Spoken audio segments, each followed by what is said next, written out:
अस्सलाम वालेकुम कोनचिवा। Hello, this is Arif from Saitama Japan. मैं इस वक्त साइतामा शहर जापान में मौजूद हूँ। आज मैं आपको बताऊँगा कि जापान के शहरों के अंदर जो प्लॉट्स खाली रखे गए हैं या खाली हैं उनको कैसे इस्तेमाल करते हैं जापानी लोग और हम इससे क्या सीख सकते हैं।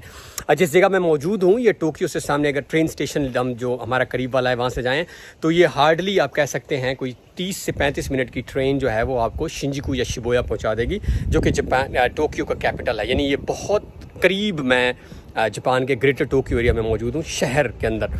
पीछे मेरी यूनिवर्सिटी भी है।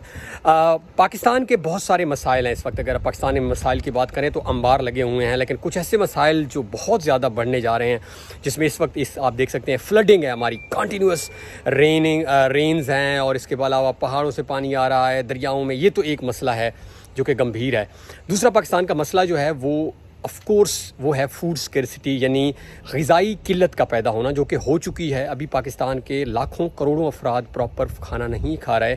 अगर हमने इसको ठीक ना किया तो आने वाले सालों में ये मज़ीद गंभीर मसला होगा।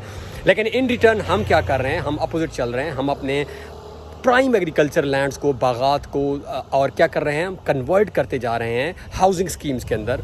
और बदकिस्मती ये है कि उन हाउसिंग स्कीम्स के अंदर कोई रह भी नहीं रहा, वो खाली पड़ी हैं 10-10 सालों से। आइए पहले देखते हैं कि जापान के मैं आपको कोई 1-2 प्लॉट्स का व्यू कराता हूँ, ज़रा गौर से देखते हैं क्या क्या लगा हुआ है, फिर हम कंक्लूजन करेंगे। जी, तो ये देख सकते हैं आप, ये सामने अगर आप देखें तो हर तरफ ये सिटी है। आप देखें इसमें हाई राइज बिल्डिंग्स भी आपको नज़र आ रही होंगी। पीछे वो सामने मेरी यूनिवर्सिटी है जिसमें बड़ी बिल्डिंग नज़र आ रही है। ये देखें जी, आप हैरान हो जाएंगे, कमाल। आप इन लोगों के इस्तेमाल देखें, ये चावल हैं इस वक्त, और चावल जो हैं वो पीक पर पहुंचे हुए हैं, आलमोस्ट आप देख सकते हैं रेडी टू कट हैं आई थिंक। और ये पीछे भी देखें, वो सामने भी मैं थोड़ा सा अगर दिखाऊं चावल हैं, आपको नज़र आ रहे होंगे। और आगे चलते हैं। अब ये अर्बन एरिया के अंदर आप देखें, इसके बेनिफिट्स चेक करें आप। एस्थेटिकली आप देखें कितना प्लेजेंट है, इन्वायरमेंट के पॉइंट ऑफ व्यू से आप देखें कितना अच्छा है। और ऑफ कोर्स आपकी ज़रूरी पैदावार को ये बढ़ा रहे हैं। यानी ये चीज़ें जो चावल हैं, ऑफ कोर्स ये जब बिकेंगे ये आपकी मुल्क की कंट्रीब्यूशंस हैं।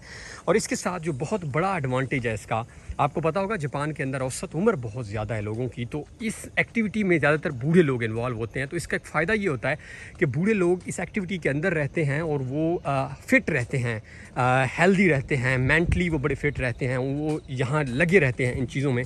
तो ये देखें, ये सामने प्याज अगर आप देखें, ये देखें जी, ये प्याज जो है वो ऑलमोस्ट रेडी हैं।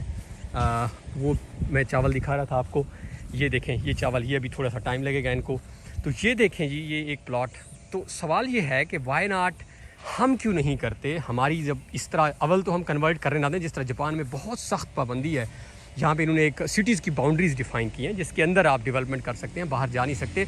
बट विद इन जहाँ जहाँ जो अपॉर्चुनिटी, जहाँ जहाँ जो चीज़ें खाली हैं रखी गई हैं, तो उसका यूज़ आप देख सकते हैं। तो ये जो है वो आज का पर्पज़ था कि खुदारा जो मेरे दोस्त यहाँ पे सुन रहे होंगे, अगर आपके प्लॉट्स हैं, अर्बन फार्मिंग स्टार्ट करें, हेल्दी चीज़ें खाएं, आपकी खुराक अच्छी होगी, प्राइस डाउन होगी, मुल्क की मईशत में इसका किरदार होगा, इन्वायरमेंटली ये बहुत अच्छा होगा। और हमें हाउसिंग स्कीम्स के इस कल्चर को भी बंद करना पड़ेगा जो कि बदकिस्मती से बहुत ज़्यादा परवान चल रहा है। तो आई होप आपको ये वीडियो पसंद आई होगी और स्टे कनेक्टेड। Thank you.